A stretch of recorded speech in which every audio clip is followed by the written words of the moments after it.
நாராயண நாராயண.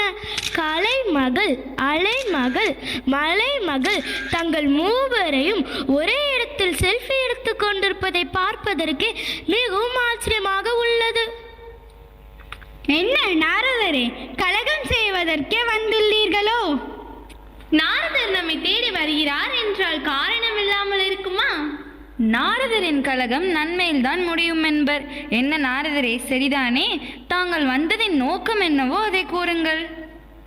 உண்மைதான் தேவியே, தங்கள் கருத்தை மறுக்க முடியுமா?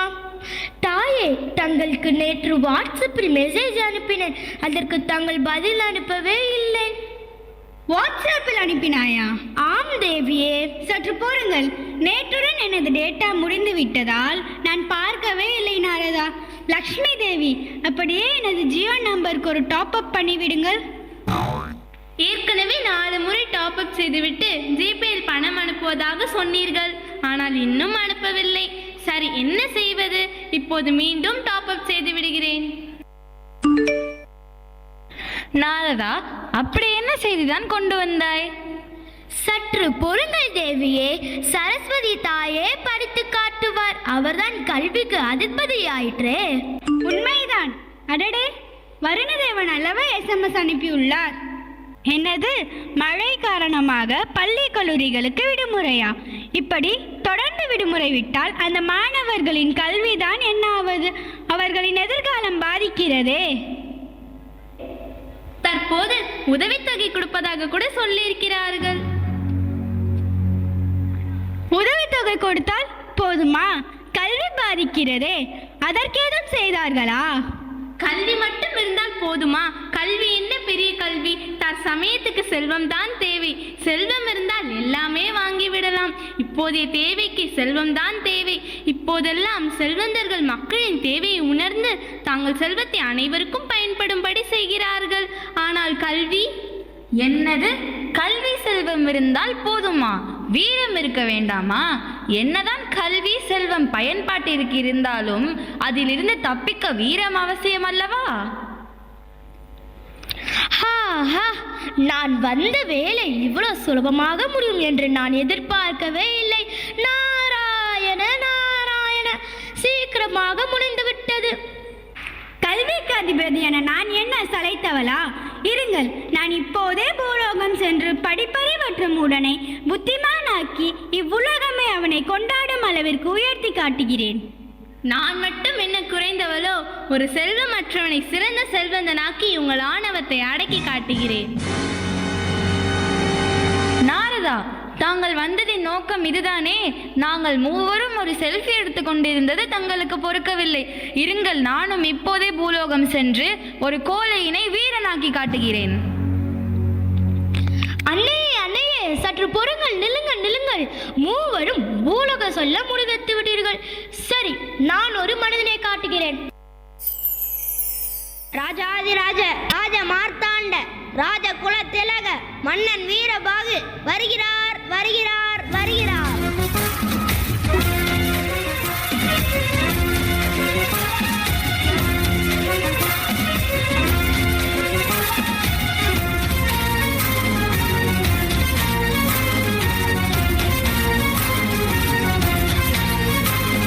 எங்கே நீ பாடிய துதியை மீண்டும் பாடும். ராஜாதிராஜ ராஜ மார்த்தாண்ட ராஜ குலத்திலக ராஜ கம்பீரத்தை விட்டு விட்டேன் மன்னா. ராஜ கம்பீரத்தை விட்டு விட்டாய்? யாரங்கே? மன்னா, இவனை சிறையில் அடைத்து இந்நாள் முழுவதும் இத்துதியை பாட சொல்லுங்கள். உத்தரவு மன்னா. மன்னா, என்னை மன்னித்து விடுங்கள் மன்னா, என்னை மன்னித்து விடுங்கள், மன்னித்து விடுங்கள். இவர்தான் வீரபாகு. அவரிடம் கல்வியும் இல்லை, செல்வமும் இல்லை, நாட்டை பாதுகாப்பதற்கு வீரமும் இல்லை, மன்னனாக இருப்பதற்கே தகுதியற்றவன். இவனை மூன்றிலும் வல்லவனாக்கி காட்டுகள் பார்ப்போம். இந்த படிப்பறிவே இல்லாத வீரபாகுவை நான் புத்திமானாக்கி காட்டுகிறேன். இந்த செல்வத்தை இழந்த வீரபாகுவை சிறந்த செல்வந்தனாக்கி காட்டுகிறேன். கல்வி செல்வம் இவை இரண்டையும் தவிர சிறந்த வீரனாக்கி காட்டுகிறேன். சபா, சரியான போட்டி. நாராயண நாராயண.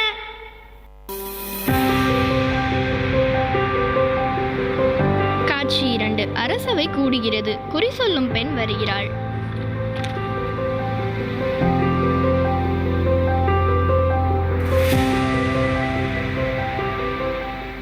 மன்னருக்கு என் வணக்கங்கள். தங்களை காண ஒரு குறி சொல்லும் பெண் வந்துள்ளார்.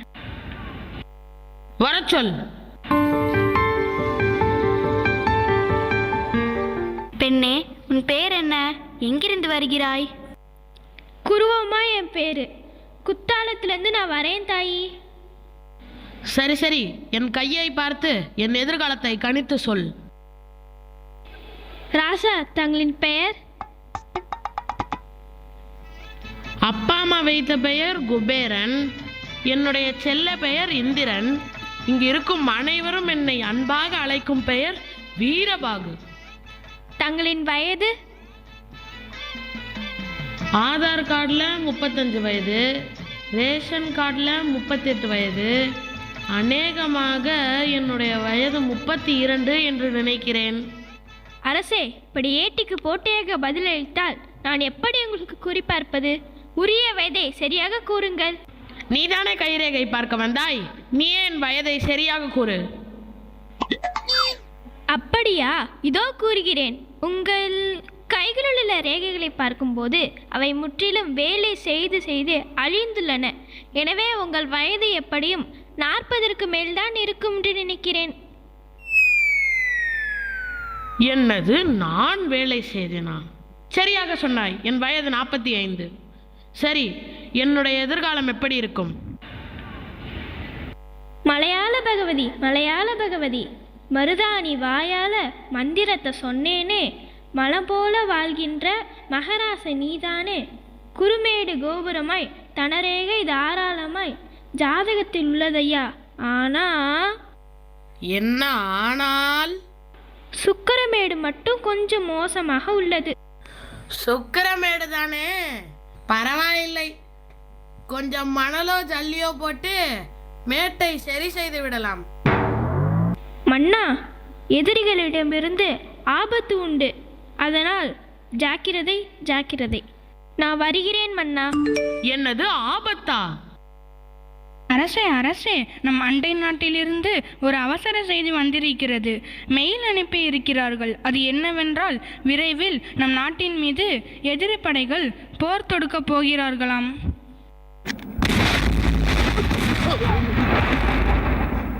இவ்வளவு சீக்கிரமாக போர் வரும் என்று நினைக்கவே இல்லை. இதற்கு வேறு ஏதாவது வழி இருக்கிறதா அமைச்சரே?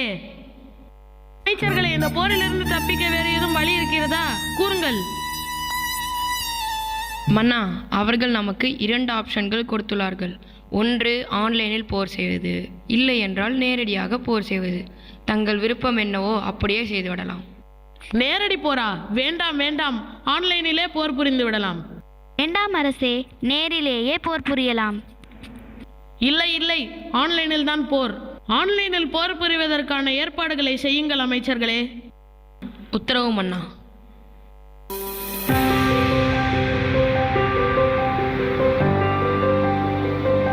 காட்சி 3. ஆன்லைன் போருக்கு தயாராகுவது குறித்து அரண்மனையில் உரையாடல்.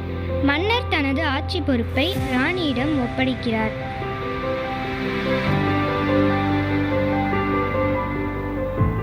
அமைச்சரே, வேகம் ஐயா, வேகம். போருக்கு இன்னும் 2 நாட்களே உள்ளன. நமது எதிரி படையினர் 1000 குதிரைகளை தயாரித்து விட்டனர். பொறுங்கள் மன்னா, பொறுங்கள். உங்களை யார் ஆன்லைனில் போர் புரியலாம் என்று வாக்கு கொடுக்க சொன்னது? நானா? 1000 குதிரைகளை கிராபிக்ஸில் செய்வதொன்றும் சுலபமான வேலை அல்ல. அதற்கு முதலில் வரைய வேண்டும், பின்னர் அதை அசைக்க வேண்டும், பின்னர் அதற்கு லைட்டிங், பெயிண்டிங் எல்லாம் கொடுக்க வேண்டும். இதற்கு பதிலாக நாம் நேரடியாக போர் புரிந்திருக்கலாம் மன்னா. படைகள் நம்மிடமா? அதை மறைப்பதற்கு தான் ஐயா ஆன்லைனில் போர் புரியலாம் என்றிருந்தேன். எதிரி படைகள் ஆயத்தமாகிவிட்டார்கள். நாம் தான் ஸ்லோவாக இருக்கிறோம். என்ன செய்வது மன்னா? நாமோ 8 ஜன்னல்களில் தான் வேலை செய்கிறோம், அவர்களோ 11 ஜன்னல்களில் வேலை செய்கிறார்கள். அதனால் தான் மன்னா. என்ன அமைச்சரே, ஜன்னல் கிண்ணல் என்று உளறுகிறாய்? நான் உளரவில்லை மன்னா.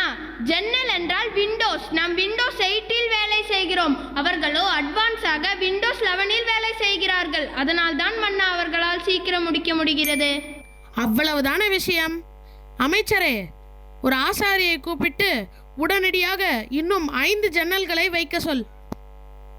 என்ன மன்னா, ஆசாரியால் எப்படி விண்டோஸ் செய்ய முடியும்? சாஃப்ட்வேர் இன்ஜினியரால் தான் விண்டோஸை அப்டேட் செய்ய முடியும். தங்களுக்கு இது கூட தெரியாதா? 2 நாட்களில் 1000 குதிரைகளை கிராபிக்ஸில் செய்தால் பார்ப்பதற்கு சற்று கழுதை போலதான் இருக்கும் மன்னா. பரவாயில்லையா? பரவாயில்லை, பின்னங்காலில் உதைத்து பிடரை தெறிக்க ஓட ஓட விடுவோம். முதலில் நீ கிராபிக்ஸில் குதிரைகளை தயார் செய்வதற்கான ஏற்பாடுகளை செய். பின்னர் நான் எப்படி ஆன்லைன் போரில் ஜெயிக்கிறேன் என்று பார்.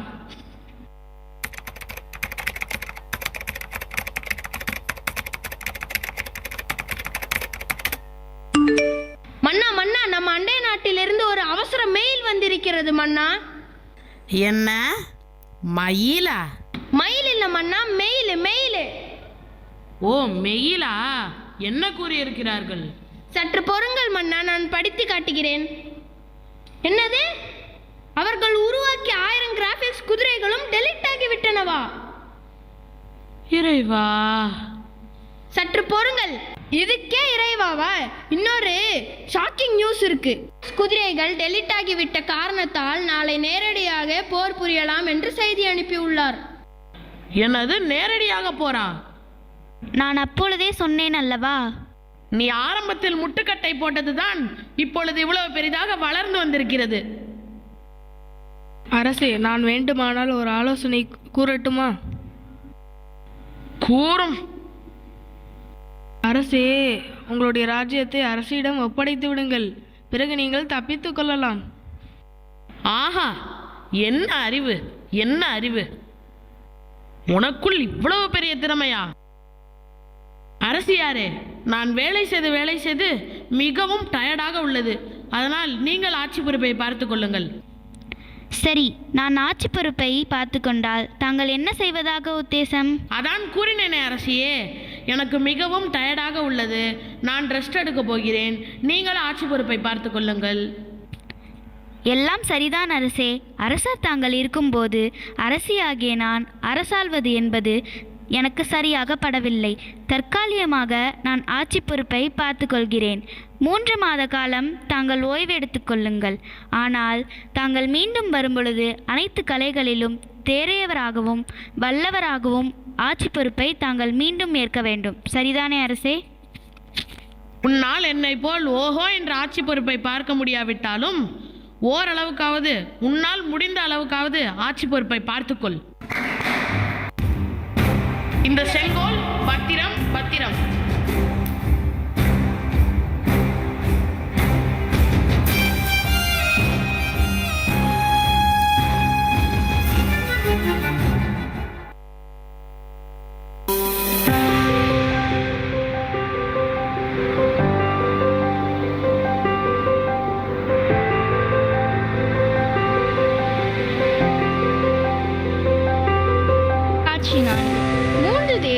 தங்கள் திருவிளையாடலை ஆரம்பிக்கிறார்கள். ஆட்சி பொறுப்பை ராணியிடம் ஒப்படைத்த பிறகு அரசரும் அமைச்சர்களும் ராணி கூறியதை குறித்து தோட்டத்தில் உரையாடுகிறார்கள். பிறகு ஆசான் மன்னருக்கு பயிற்சி அளிக்கிறார். கல்வி, செல்வம், வீரம் இம்மூன்றிலும் மன்னர் சிறந்தவராகிறார்.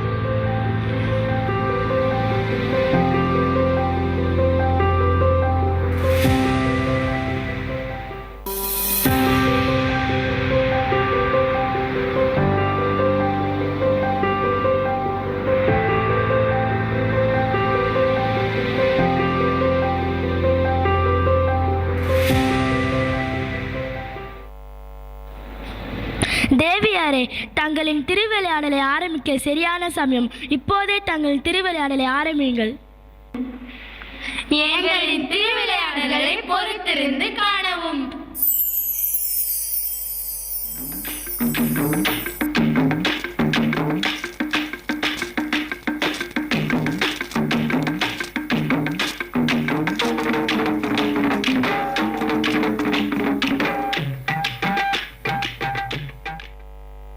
என்ன மன்னா, ஆழ்ந்த யோசனையில் இருப்பது போல் தெரிகிறது.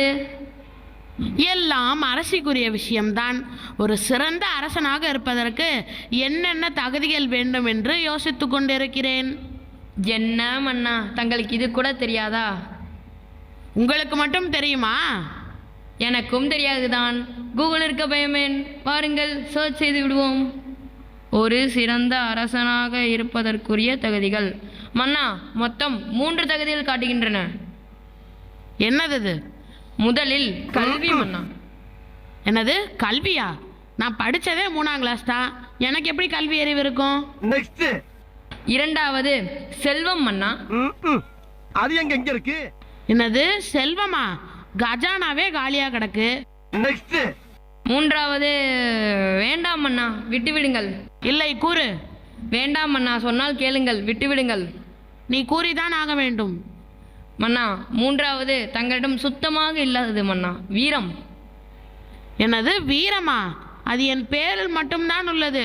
நீ கூறும் 3மே என்னிடம் இல்லையா? என்ன செய்வது? என்ன செய்வது? மன்னா, எனக்கு ஒரு யோசனை. கூறும், கூறி தொலையும்.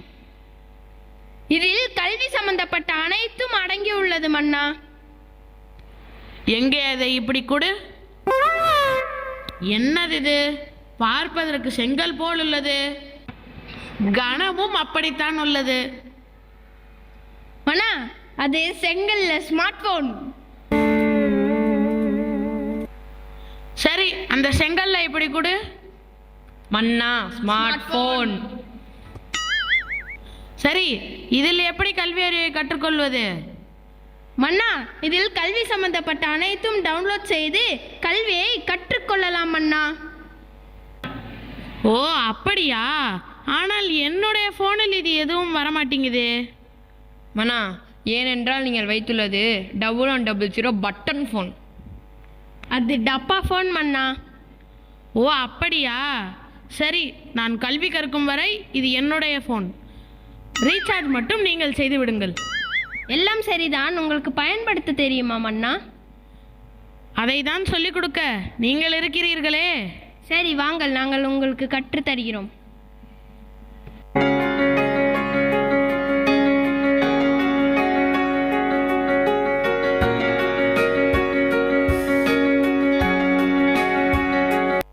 என்ன மன்னா, சீக்கிரமாக கற்றுக்கொண்டீர்களே. It's too good man. என்ன தோரா இங்கிலீஷ்லாம் பேசுது? கல்வி அறிவு என்னை உயர்த்தி விட்டது. சரி, கல்வி அறிவை கற்றுக்கொண்டேன். வீரத்துக்கும் செல்வத்துக்கும் என்ன செய்வது?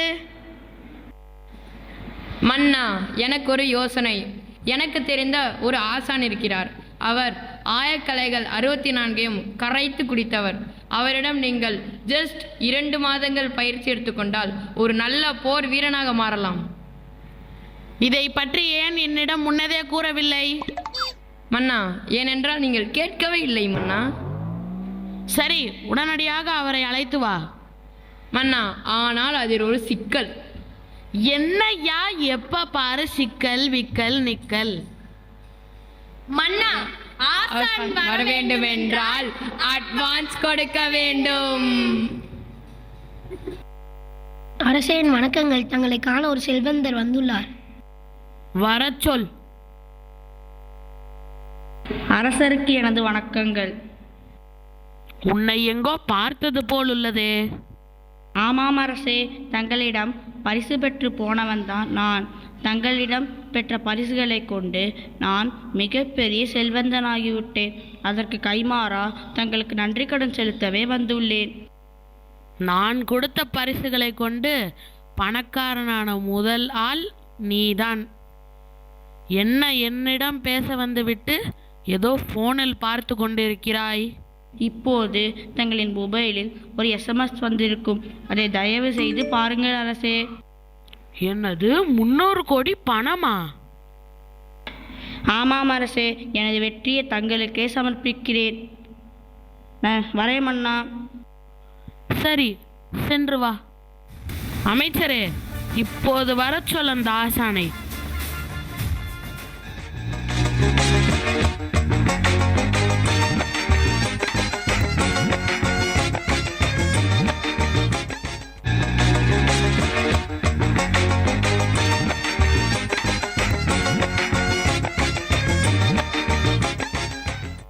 அரசே, தங்களை காண ஆசான் வந்துள்ளார்.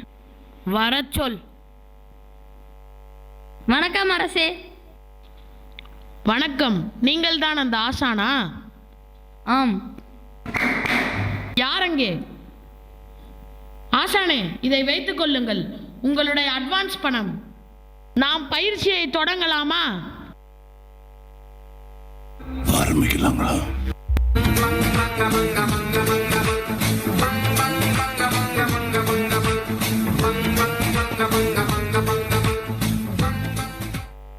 மன்னா, முதலில் உடலை வலுப்படுத்த தண்டால் எடுக்க வேண்டும்.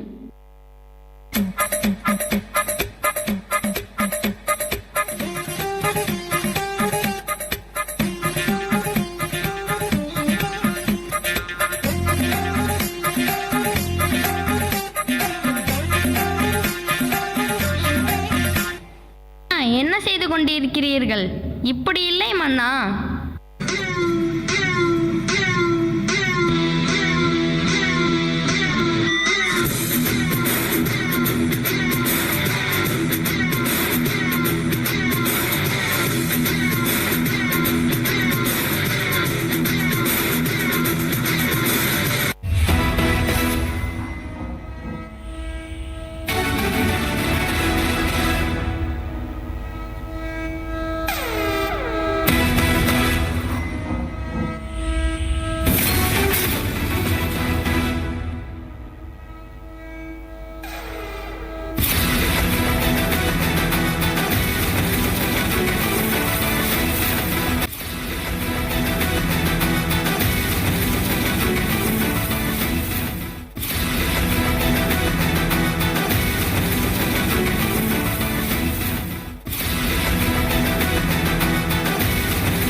சிறந்தவரான பிறகு அரசவை கூடுகிறது.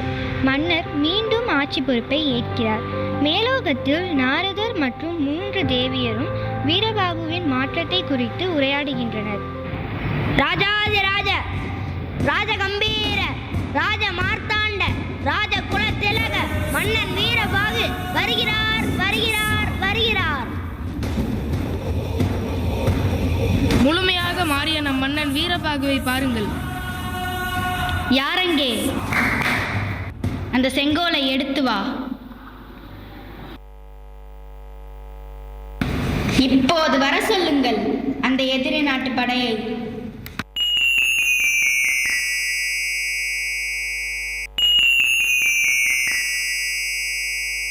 நாராயண நாராயண. பார்த்தீர்களா, இப்படி படிப்பறிவே இல்லாமல் இருந்த இந்த வீரபாகுவை சிறந்த அறிவாளியாக மாற்றியது நான் தானே. நான் தான் உயர்ந்தவள். பார்த்தீர்களா, எனது திறமையினால் செல்வமற்ற வீரபாகுவை அதிர்ஷ்டத்தால் மிக பெரும் செல்வந்தனாக ஆக்கியிருக்கிறேன். செல்வத்தின் மகிமையை பார்த்தீர்களா? நானே சிறந்தவள். இப்படி கோழையாக இருந்த இந்த வீரபாகுவினை சிறந்த வீரனாக மாற்றிய நான் தானே உயர்ந்தவள். பொறுங்கள் பொறுங்கள். என்னதான் கல்வி, செல்வம், வீரத்தையும் தனித்தனியாக நீங்கள் கொடுத்தாலும் அந்த 3ம் ஒன்றாக இருப்பதுதான் அழகு. அந்த 3ஐயும் வெளிக்கொண்டு வர வைத்தது எனது விவேகம்தானே. ஆக எல்லாவற்றிற்கும் மேலாக விவேகமே சிறந்தது. ஆக வெற்றி பெற்றது நானே. என்னை ஆசீர்வதிங்கள்.